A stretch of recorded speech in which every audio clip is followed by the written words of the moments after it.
팟캐스트 22번째 젊은 시인의 다락방. 오늘은 17번째 만남. 두구두구두구두구두구두구두구두구 박준 시인과 함께합니다.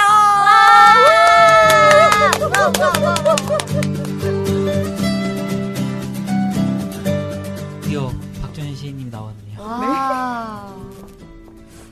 제가 먼저 소개를 드리겠습니다. 박준 시인은 1983년 서울에서 태어나고 자랐습니다. 문학을 잘 배우면 다른 이에게 줄 수도 있다는 사실을 대학과 대학원에서 알았다고 합니다. 2008년 실천문학으로 등단했습니다. 제가 박준 시인의 시집 당신의 이름을 지어다가 며칠은 먹었다, 이 시집에 나와 있는 시인 소개를 그대로 읽어드렸는데요. 그래서 아무래도 이게 좀 2012년에 나온 시집이다 보니까 그 이후에 또 다른 많은 일들이 있었을 것 같아요. 그래서 준비했습니다. 인간 박준은, 제가 시인님께 직접 질문을 드려보겠습니다.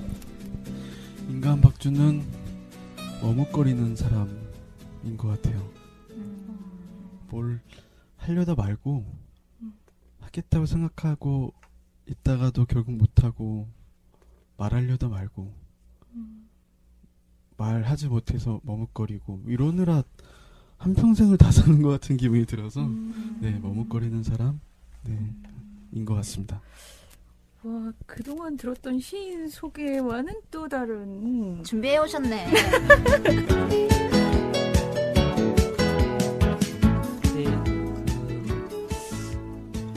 제가 박준 시인 시집을 처음 봤을 때 서점에서 봤는데요. 네. 서점에서 그 시집을 표지를 펼치면은 판권 페이지에 그 시집이 몇 권, 그러니까 몇 세까지 찍었는지 볼 수가 있잖아요. 근데 보니까 20 몇 세 이렇게 찍혀 있더라고요. 와. 29세. 제가 가지고 있는 시집은 25세거든요. 오, 그 전에 사셨구나. 그래서 이거 사지 말아야지. 네. 이러고 안 샀는데 집에 가서 보니까 시집이 있더라고요. 네. 근데 이 시집이 우선 비밀 독서단인가요? 네.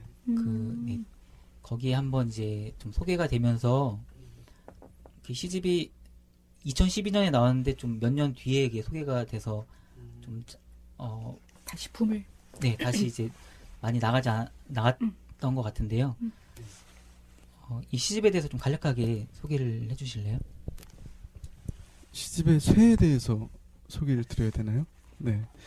그 시인에게 쇠, 몇 세를 찍었다 이런 것이 그게 좋은 일도 나쁜 일도 아니에요. 그러니까 많이 찍는다고 해서 좋은 일도 아니고 적게 찍는다고 해서 나쁜 일도 아닌데 물론 케이블인가요?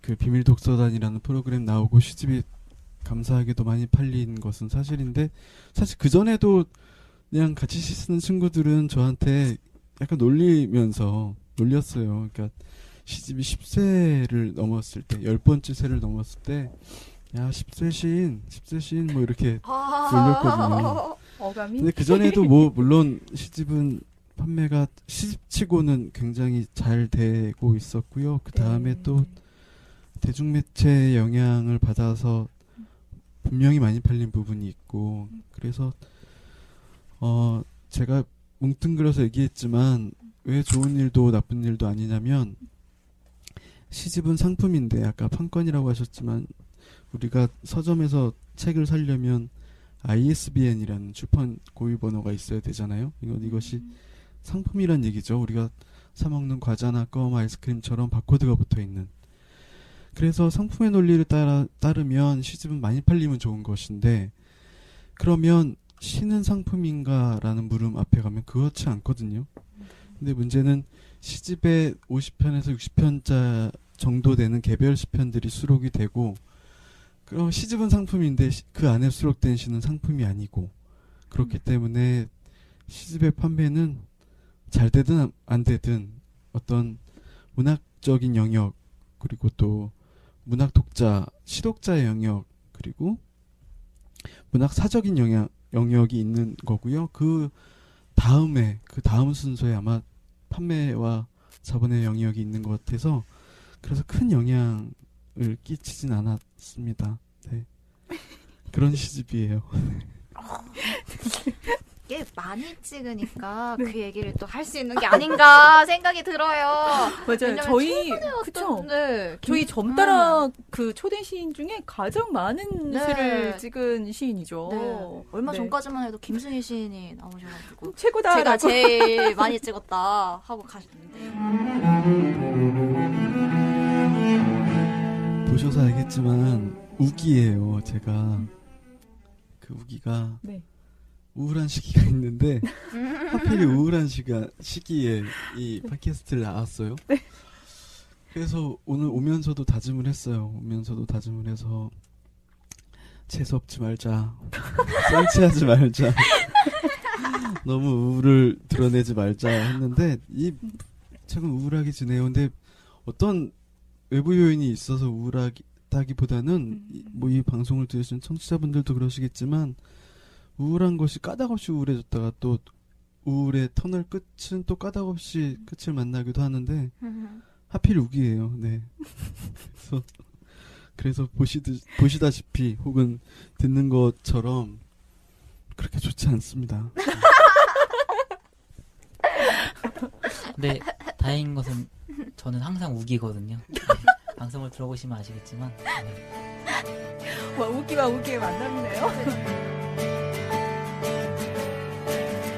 저는 이거 시집 받았을 때 사실 이 색깔 제가 진짜 좋아하는 색깔이거든요. 오늘 패션도 맞춰오셨어요. 아우 정말 이렇게 알아봐주는 또 센스가 있어요. 우리 여인 천하님이. 네. 정말 제가 머리 의상을 색깔도, 네? 머리 색깔도 네, 네, 모든 염색도 거. 이 색으로. 네. 아, 왜냐면 제가 가구 중에서도 젠 스타일을 굉장히 좋아하고 그냥 깔끔하고 단순하고 간결한 걸 좋아합니다. 그래서 그냥 이 시집의 색깔만으로도 컬러만으로도 저는 굉장히 마음에 들었고요.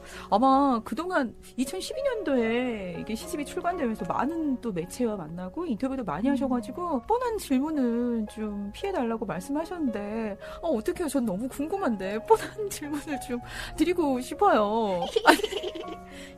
연하가 누구예요? 아, 제가 사람 이름은 아닙니다. 그 제가 아는 사람 이름은 아니에요. 그 시집의 처음을 열면 나는 연하라는 이름을 잘도 좋아한다 이런 게 있는데 몇 년 전 우기 때 우기의 끝에서 항상 어떤 다짐을 하거든요. 그때 다짐은 연하라는 지명들을 내가 다 가봐야 되겠다 이런 쓸데없는 다짐을 했어요. 연하리가 전국에 17개인가 정도 돼요. 근데 제가 지금까지 11개 정도 11곳 정도 가봤는데, 이렇게 뭐 가평에도 있고, 동해에도 있고, 굉장히 많아요. 연하리라는 것이. 근데 많을 수밖에 없는 것이, 과거 사람들의 네이밍이라는 것이 그렇게 독창적이지 않거든요. 지형에 따라서, 뭐 밤나무 많으면 밤나무 꼴 되는 거고요. 뭐 율동 되는 거고, 뭐 분당에도 율동이 있고, 뭐, 전국에 율동이 굉장히 많은데 연하는 연꽃 모양의 산세 아래에 있는 마을이다. 연하리인데 이 시기에는 한참 연하리들을 찾아다닐 때였어요. 네, 그래서 사람 이름 같지만 약간 누가 봐도 사람 이름 같지만 저한테는 지명이었던 것이고 어떤 쓸데없는 다짐. 네, 그래서 쓸데가 있는 그런 것이어서 시집의 첫머리에 적어두게 되었습니다. 네. 그러고 보니까 미인이라는 말도 참 많이 나오더라고요. 그래서 말인데 저희 다락방 오늘의 주제가 있지 않습니까? 네, 소개해 주시죠. 네. 우리가 매번 주제가 있는데요. 항상 주제에 맞게 얘기는 달려나가지 않더라고요. 주제와 상반되는 얘기들을 많이 나누지만 그래도 오늘의 또 박주인 시인을 초대했으니까요. 주제는요.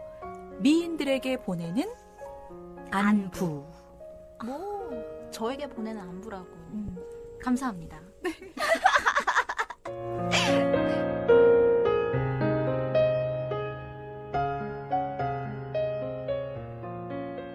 우리 시를 받았을 때 느낌이나 시를 읽으면서 느꼈던 아마 감동들 이런 얘기를 좀 나눠봐요. 그러게요. 그 미인이란 말이 나와서 참 그런데요.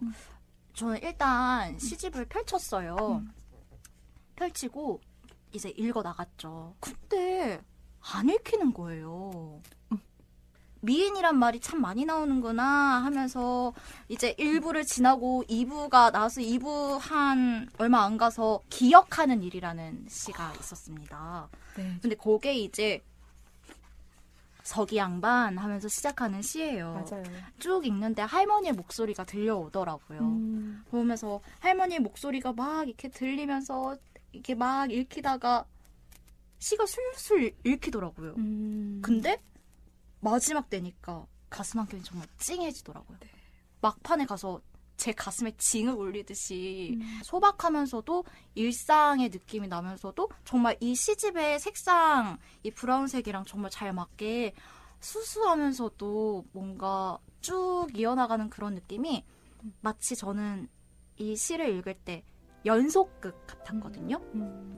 혹시 기억하는 일에 담겨진 에피소드 있을까요? 이 할머니 얘기가 있는데요. 여기 보면 그 며느리를 며느리라 부르고 아들을 아리들아 부르는 것인데 오래전 사복을 입고 온 군인들에게 속아 남편의 숨은 것으로 알려줬다고 혼자가 된 그녀였다는 이 부분이 저도 굉장히 마음이 아련해지고 찡하더라고요.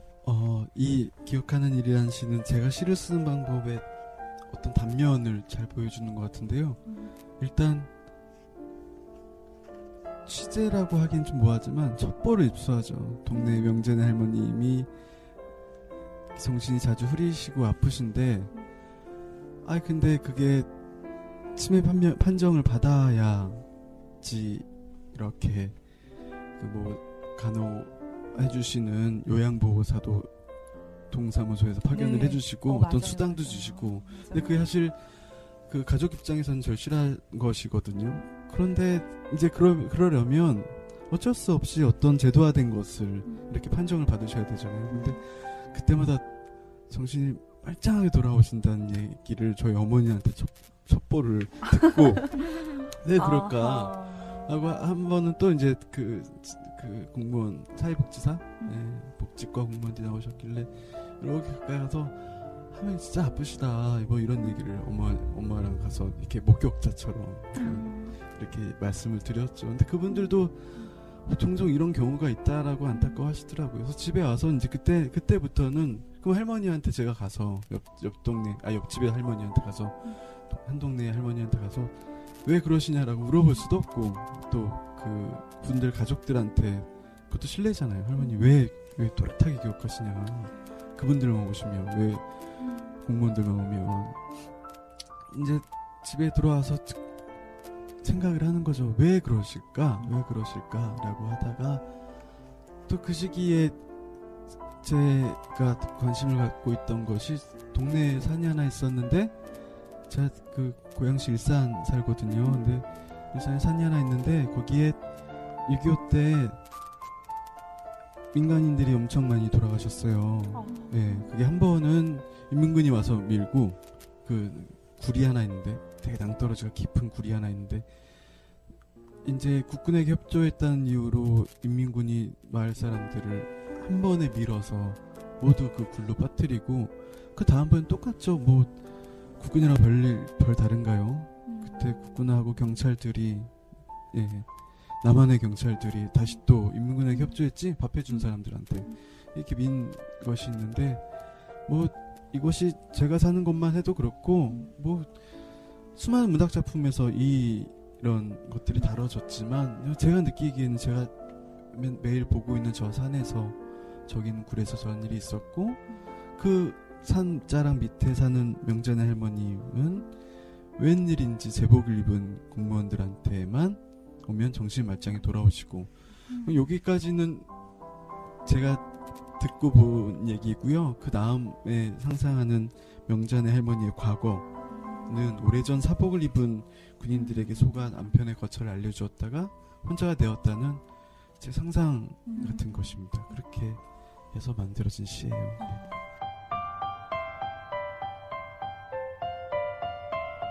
근데 이렇게 비슷한 시들이요. 기억하는 일도 있었고요. 보면 누비 골방이라는 시도 있고 네. 저쪽에 앞쪽에 또 관음이라는 시도 있어요. 네. 사실 관음이라는 시 저는 앞부분이 되게 좋았던 게 이거 우리가 많이 느꼈던 거 아니에요? 나는 걸어가기엔 멀고 무얼 타기엔 애매한 길을 누구보다 많이 갖고 있다. 되게 이런 애매한 순간들이 있는데 어떻게 이렇게 표현을 했을까 되게 재밌게 읽었어요. 근데 오른쪽에는 또 이걸 서술형으로 풀어놓은 글들이 이렇게 나오더라고요. 네. 그래서 재밌다. 시가 여기서 마치는 게 아니라 이게 어떤 의미일까? 그러니까 어떤 그 보이는 것과 보이지 않는 것에 대한 경계를 친절하게 풀어준 건가? 아니면 그 너머의 것들을 또 상상해보라고 제시를 한 건가? 전 굉장히 궁금했어요. 네. 이 관음이라는 시는 100% 제 얘기인데 뭐 머뭇거리는 머뭇거리는 인간. 어울리네요.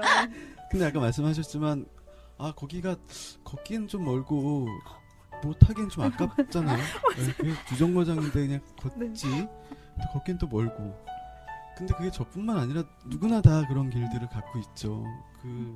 그래서 제가 생각하는 좋은 문장은 저만 생각해낸, 저만 쓸 수 있는 그런 문장도 물론 나오면 좋겠지만 그것보다 더 좋은 문장은 누구에게나 있는, 누구에게나 한 번씩 느꼈던 그런 일들을 이렇게 문자로 적어두는 것을 더 좋은 문장이라고 여길 때가 많은데 그렇게 해서 아마 나는 걸어가기엔 멀고 무엇 하기엔 애매한 길을 누구보다 많이 갖고 있다 라는 문장이 나온 것 같고요.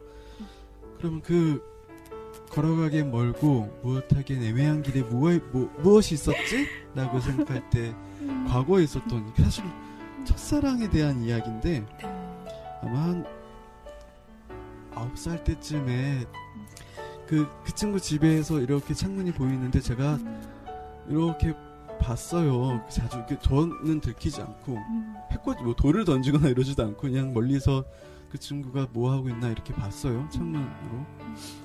근데 곰곰이 생각해보니 갑자기 소름이 끼치더라고요. 그게 지금 나이에 하면 스토커가 그쵸. 되는 거잖아요. 맞아요. 위험할 뻔했어요. 근데 9살짜리 애가 하면 그림은 예쁜데 그냥 본질은 변하지 않는 거죠. 이렇게 훔쳐보고 지켜보고 열린 창문으로 이렇게 멀리서 이렇게 지켜보는 거지만 그때에 한참 이 시를 쓸 때쯤이 한참 헤어져 있을 때인데 그래서 이상한 문장이 달라붙죠. 근데 네. 이게 저한테는 이상하지 않지만 그때부터 내 사랑은 죄였다라는 것이 생각해보니까 그 어렸을 때 처음 누굴 좋아할 때부터 나는 섣부른 일들을 하고 있었구나라는 생각이 들면서 이런 시가 쓰여졌어요.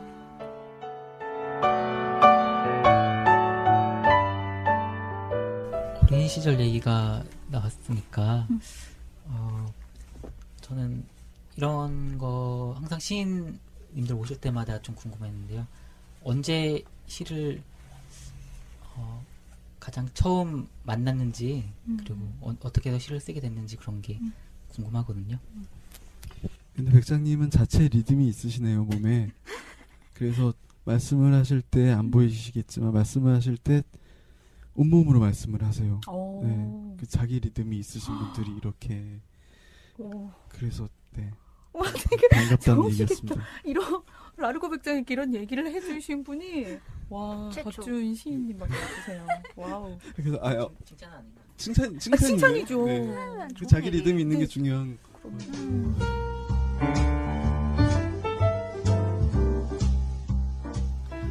저는 일기를 계속 썼어요. 왜 계속 썼냐면 이상하게 만나는 담임 선생님들마다 일기를 쓰라고 하는 담임 선생님들을 초중고 내내 심지어 고3 때까지 매일매일 일기를 써야 되는. 고3 때까지요? 되게 신기하죠. 진짜 신기하다. 수능을 앞둔 아이들한테도 고3 때 쓴 일기에는 어떤 미션도 줬어요. 한자어 5개를 집어넣어서 일기를 써야 된다. 뭐 이런 것들을. 그래서 뭐 신념이 있으신 선생님이셨는데 여튼 매일 일기를 써야 되는데 매일 일기를 써야 되니까 근데 이것은 어쨌든 내가 썼다라는 것을 선생님이 읽든 안 읽든 이렇게 제출을 한 용인데 그러다 보니까 비제출용 일기장이 하나 더 생기더라고요. 네, 차마 쓰지 못하는. 근데 비제출용 일기장에는 내용이 한결같습니다. 누구한테 안 보여줘도 되니까. 그것이 무슨 내용이냐면 왜 나는 왜 이 모양일까? 왜 마음처럼 되는 일이 하나도 없을까? 나는 왜 나로 태어났지? 왜 나는 나밖에 되지 못하지? 라는 자기 후회의 글들을 일기장에 빼곡하게 적어놓는 거죠. 근데 그도 그럴 것이 제가 잘하는 일이 하나도 없었거든요. 그러니까 이 땅에 사는 청소년들이 내가 이거 하나쯤은 잘한다. 예를 들면 공부라든지 운동이라든지 혹은 관계가 원만해서 인기가 많다든지 친구들 사이에서 혹은 이성에게 인기가 많다든지 뭐 어쨌든 내가 이것은 잘해 혹은 하다못해 게임이라든지 그런 것들을 나 뭐 하나 잘한다고 얘기할 수 없는 것들을 다 갖고 다 중간만 간다 혹은 중간도 못 간다 이런 삶을 사는 그 시기에 당시의 저로서는 할 수 있는 일이 그냥 자기를 후회하는 일밖에 없었던 것 같아요. 난 왜 이 모양이지? 뭐 이런 후회의 것이. 근데 이것을 이렇게 사후적으로 생각해보면 결국 문학이라는 것이 내가 지금 어떤 감정을 갖고 있는지를 적는 것이잖아요. 근데 그것에 가장 선행학습을 혼자서 했던 것 같아요. 그 일기장을 지금도 갖고 있지만 굉장히 많은 일기장이 있을 거잖아요. 이렇게 보면 내가 지금 내 감정을 적어야 하는데 하나 방해하는 것이 있어요. 내 감정을 적는데 처음 글쓰기를 하는 분들이 겪는 시행착오인데 내 감정을 적는 것이 문학인데 감정을 솔직하게 잘 적는 것만으로도 문학적인 장치 없이도 좋은 글을 쓸 수 있거든요. 근데 범하는 오류가 뭐냐면 내가 적고 있는 지금의 내 감정이 순수한 내 감정인지 혹은 타인들로부터 이루어진 혹은 강요받은 내 감정인지 잘 분간하지 못하시고 혹은 글쓰기조차 어떤 이렇게 자기의 품을 보여주는 것이라고 착각을 하시고 솔직하지 않게 감정을 보여주시는 경우가 있는데 그러면 글쓰기가 늘 수가 없어요. 근데 제가 아까 말씀드렸잖아요. 내 감정을 똑바로 봐야 되는 것인데 그 시기에 처음 글쓰기 내가 시를 써야 되겠다 글을 써야 되겠다 생각하기 전에 그건 무지하게 많이 했던 것 같아요. 나 왜 이 모양일까? 그러니까 나를 정직하게 보는 훈련은 그때 했던 것 같고요. 그 이후에는 재미없지만 시 쓴다는 선배들을 만나서 그 선배들이 굉장히 멋있었거든요. 진중하고 선배들이 소주도 안주 없이 먹고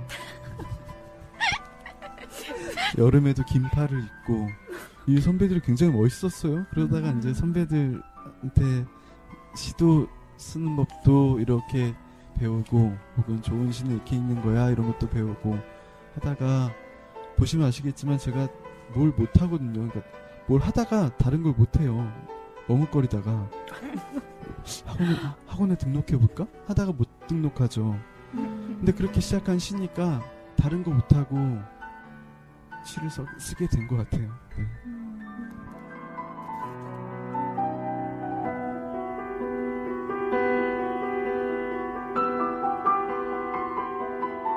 저는 모르겠어요. 아까 여인천하님은 3분의 2까지 잘 안 읽힌다고 했는데 저는 좀 처음부터 잘 읽혔던 것 같아요.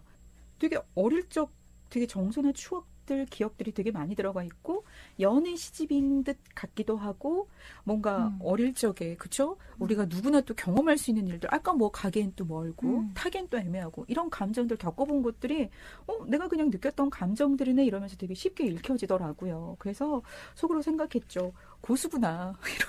이렇게 쉽게 읽혀지는 시가 얼마 전에 느꼈던 그 예민한 감수성을 발휘한 그런 시인이구나라는 저는 그런 생각을 했어요. 그러면서 이 시인이 어릴 적 정서로 분명히 나랑 익숙한 정서라고 생각했는데 또 내가 느끼지 못하는 정서를 느꼈나? 이러면서 되게 낯설게 가기도 하고 그러니까 익숙하면서도 낯선 되게 뭔가 이렇게 평행선과 같은 그런 느낌을 저는 받았거든요. 그래서 이것도 제가 얼마 전에 들은 얘기지만 평행선을 보면 어떤 생각이 드세요?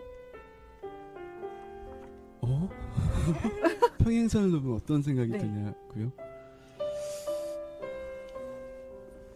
이게 아마 별다른 생각을 해본 적이 없어서 제가 머뭇거리는 것인데 네.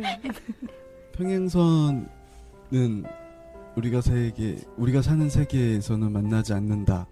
네, 뭐 한 선과 한 선이 평행한 선을 무한히 들여도 두 선은 만나지 않는다. 이것이 수학에서 쓰이는 공리 중에 하나인 거라고 알고 있는데 세계가 변하면 언젠가 만날 거라는 생각도 해요. 네, 아, 그 너머를 또 보시는구나.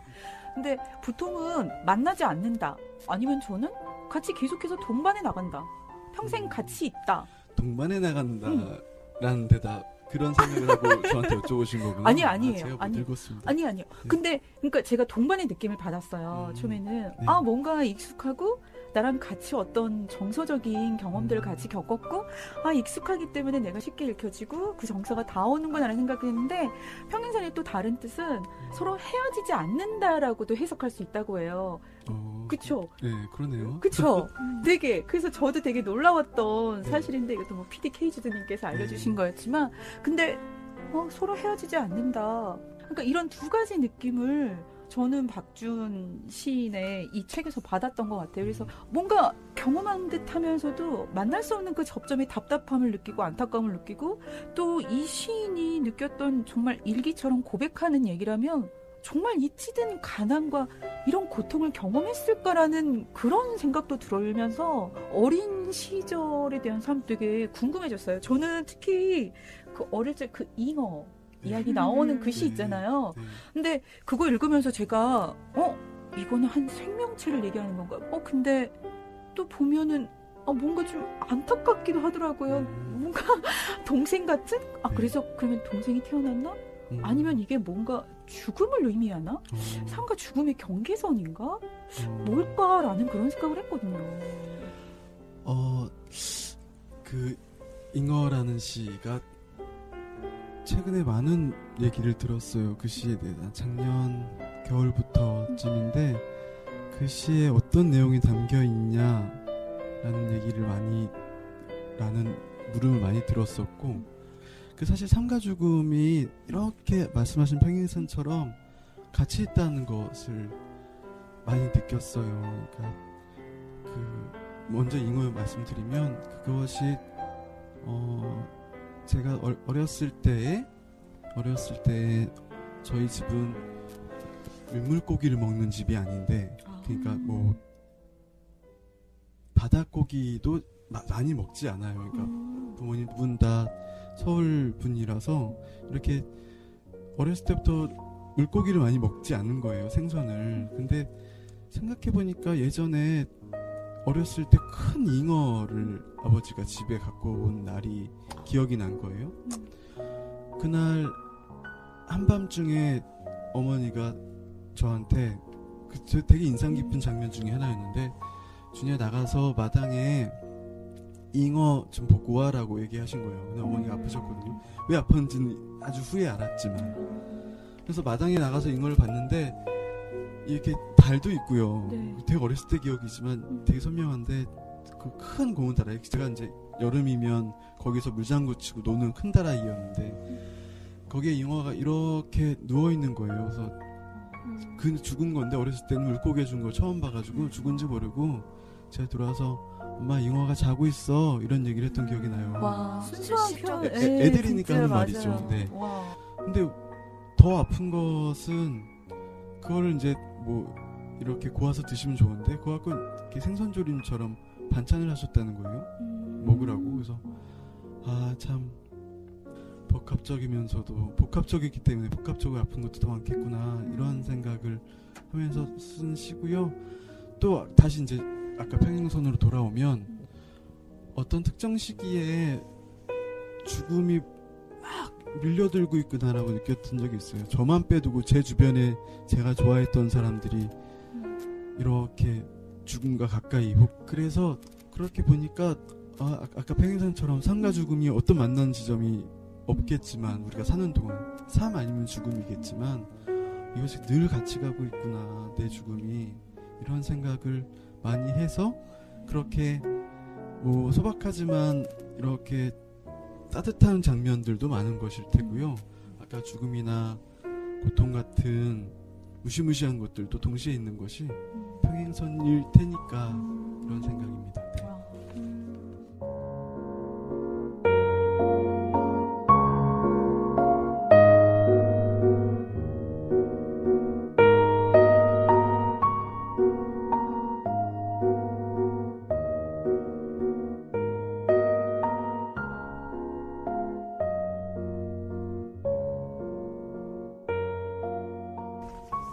그 어린 시절 기억이지만 이게 아마 시인의 눈이 있으니까 그런 걸 또 바라보고 기억해서 시까지 네, 쓴 게 아닌가 그런 생각이 들었고요.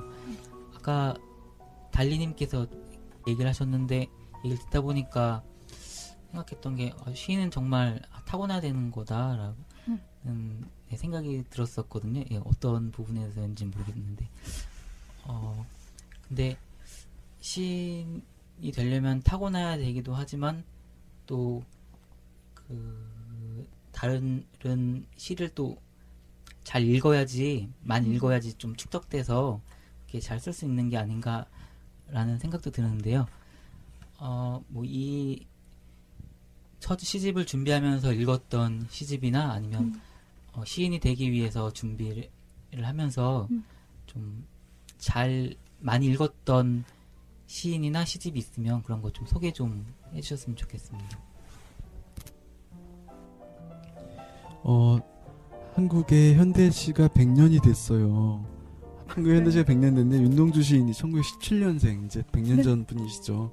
그래서 근데 그분이 20살 이후부터 20살쯤부터 시를 쓰기 시작하셨을 테니까 여튼 100년 뭐 더 윗세대 시인 한용운 아마 1876년생일 텐데 여튼 그분도 이제 시를 쓰기 시작한 지는 따져보면 100년이 된 셈이에요. 근데 이전의 시는 한국 현대시하고 계보를 잇는 이전의 시조 같은 것은 전혀 다른 성격이라고 저는 보고 그래서 많은 시를 연구하는 분들이 한국 현대시가 100년의 역사 뭐 이런 얘기를 하시는데 저도 동의를 하는데요. 재밌는 것은 이 현대시 1세대 시인들이 굉장히 시를 잘 쓰는 사람들이었어요. 윤동주, 백석, 이용학, 김소월, 정지용, 한용운 포함해서 임학 뭐 이렇게 포함해서 그 시기에 우리가 교과서에서나 배웠던 그 시인들을 보면 그들의 시 전체를 보면 굉장히 뛰어난 감각을 가진 시인들인데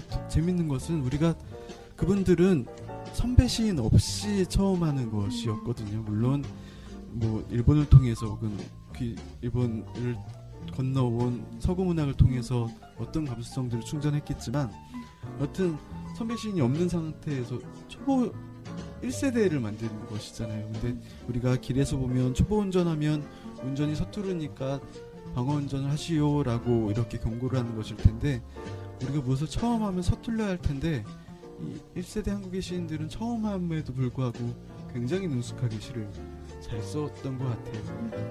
처음이자 동시에 높은 수준으로 시를 썼으니까 이후에 있는 한국 시인들의 수준이 당연히 높을 수밖에 없는데 제가 드린 말씀은 너무 즐거웠어요.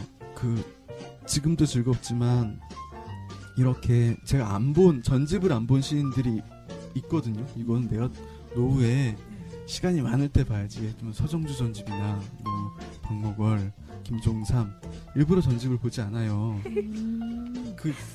분명히 재밌을 마련을 텐데. 시집으로 보통 네. 돈을 마련했는데 시집을. 근데 또 하나 최근에 노후 계획 하나 더 세운 게 제가 친한 시인으로부터 엑스박스라는 게임기를 빌려왔거든요. 본인이 사놓고 안 한다 그래가지고 집에서 해보니까 너무 재밌는 거예요. 그래서 노후로 할 것이 늘었습니다. 전집 읽기와 게임하기. 하여튼 재밌어. 행복한 노후. 네. 한국 현대 시인들의 이 문학적 수준이 높은 것이라서 굉장히 즐겁고요. 그래서 딱히 누구라고 짚어 말하기 힘들 정도로 시인들의 시들을 정말 닥치는 대로 읽으면서 시 공부를 했던 것 같아요. 네, 그 중에 한 명 꼽으라면 이시영이라는 시인 계시거든요. 1949년생이시니까 이제 70을 앞둔 시인이신데 시집이 10권 이상 나오셨어요. 근데 재밌는 시들이 단시 형태로 짧은 이야기들을 이렇게 시 속에 녹여놓는데 그 이시영 시인의 시를 보면서 아, 시가 이렇게 짧아도 되는구나, 이렇게 간결해도 되는구나, 그러면서도 이렇게 깊은 이야기, 큰 이야기들이 이 짧은 문장, 몇 문장 속에 담겨 있구나, 이런 공부들을 많이 한 것 같고요. 그래서 제 첫 시즌밤 봐도 아까 그런 이야기들이 쭉 풀어내는 게 이시영 시인의 영향을 많이 받은 것 같아요. 지금 보니까. 네, 그러고 있습니다. 그리고 마지막으로 하나 말씀을 더 드리자면, 아까 말씀하시면서 시가 이해가 안 가는 시들이 있잖아요. 무슨 말인지 모르겠고. 근데 이 문제가 내가 어떤 논리적으로 모르겠는 것이 아니라, 혹은 내가 갖고 있는 지식이 부족해서 모르겠는 것이 아니라, 그냥 보면 한 문장 한 문장 한 문장은 다 알겠는데, 다 이해를 하겠는데, 한자 있으면 우편으로 찾아서 한자 사전 찾아가지고 달면 모르는 말은 아니에요. 그런데 모든 문장이 다 이해가 가는데 이 문장들로 이루어진 이 시는 왜 하나도 이해가 안 갈까? 왜 와닿지 않을까라는 물음이 드시잖아요. 저도 들어요. 그런데 그거 당연한 일인 게 왜 그러냐면, 제가 아까 시가 그 사람의 감정을 표현하는 글이라고 단순하게 말씀드렸잖아요. 근데 우리가 이 사람이 좋은 사람이든 좋지 않은 사람이든 가치 판단하지 말고, 이 사람이 나랑 맞는 사람이든 안 맞는 사람이든 너무 다르잖아요.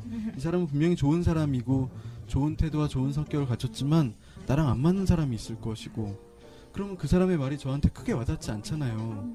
누군 너무 좋다고 하더라도.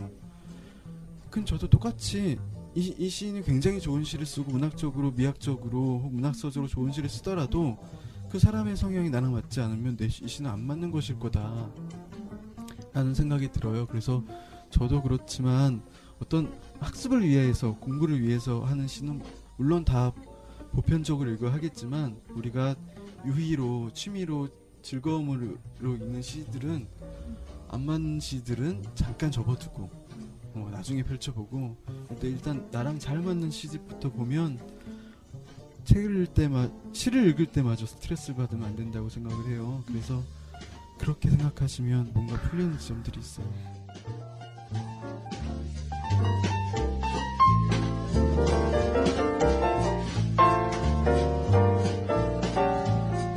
우리 또 박주은 씨, 여러분, 청취자 여러분도 듣지만 굉장히 목소리 낭낭하시잖아요. 이 낭낭한 목소리로 또 신앙독을 또 듣고 싶어 하실 것 같은데, 그런 기회를 좀 주실 수 있을까요? 네, 기다렸습니다.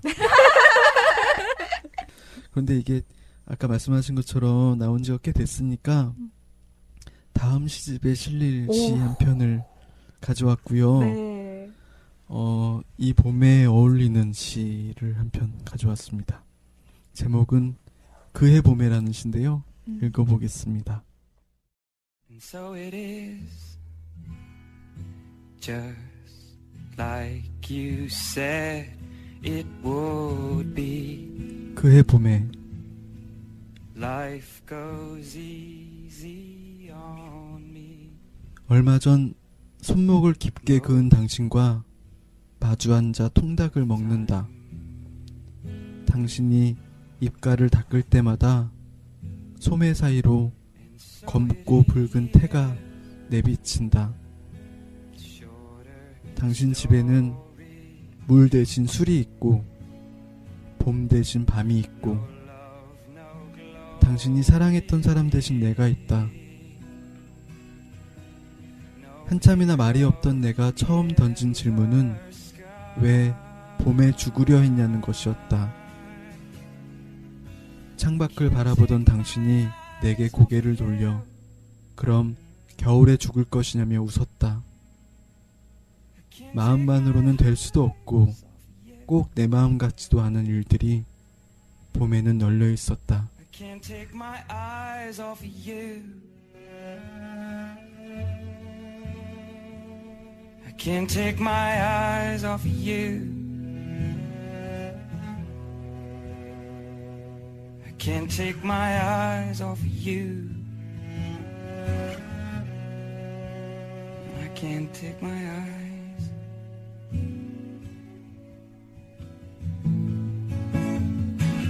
And so it is,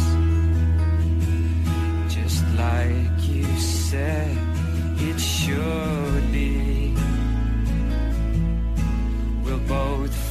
forget the breeze.